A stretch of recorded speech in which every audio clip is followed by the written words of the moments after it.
कि बारू बार मिली नहीं अरे हो मानुष के तनवा ये राम दोबारा ना मिली है काजी लिखे वाला संविधानवा ये राम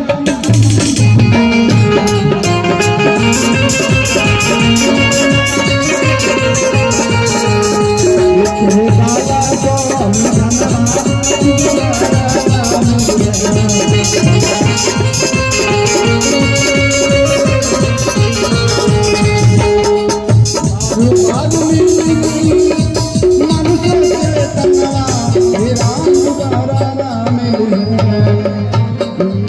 बार मिले नहीं मनुष्य के तनवा राम दोबारा ना मिले संग सुंदर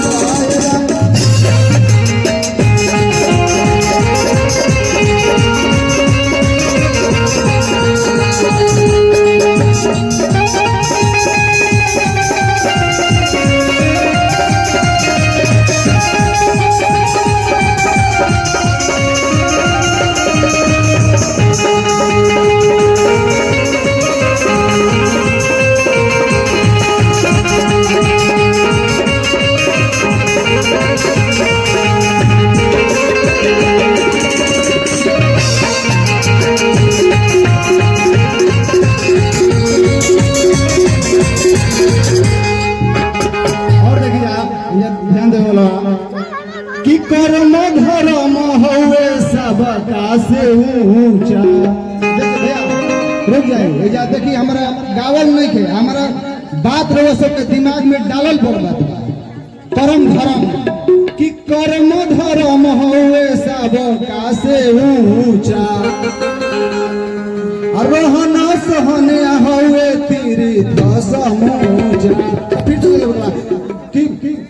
कर्म धर्म हुए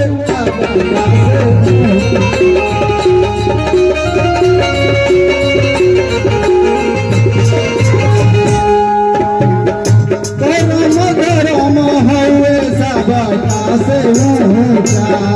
रोहन सहनिया हुए तीर्थ समूचा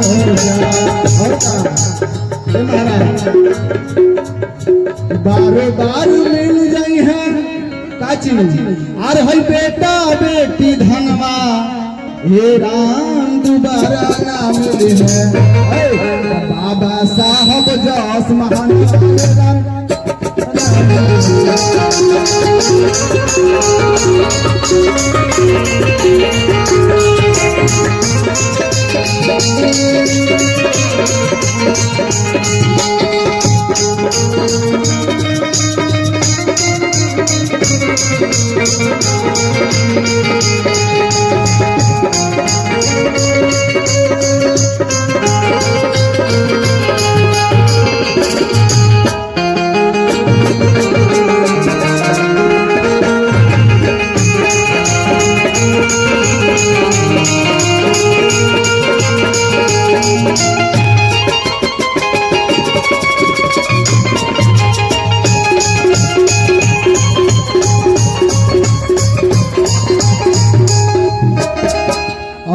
देखिए एक बात कि माता पिता गुरु से देव नहीं दूजा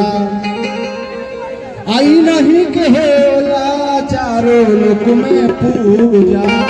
ये भेल ले बा कि माता पिता गुरु से देव नहीं दूजा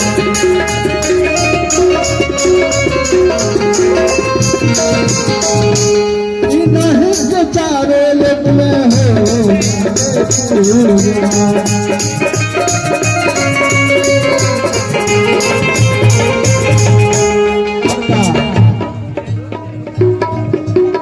मिनट के मिलर 2 मिनट हो गए एक का यंत्र हम गा के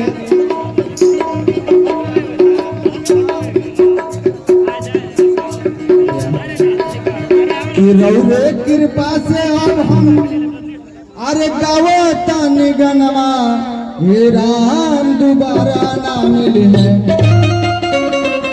रउरे कृपा से आज सब लोग अरे गावते गनवा हे राम दोबारा ना मिले है सुंदर रतन भाई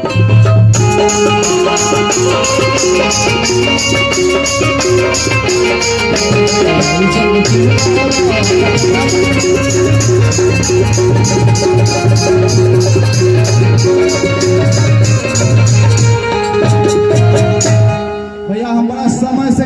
के ख्याल रखना, जो समय को बर्बाद करता है समय उसको बर्बाद कर देते। समय 2 मिनट मिला था, 2 मिनट दे दिए तो कदम कदम पर प्रेम भावना गजब पूरी पैगाम हाथ जोड़ के कर रहा हूँ। बार बार प्रणाम, बार बार प्रणाम। समय मिलेगा तो देखेंगे। Thank you.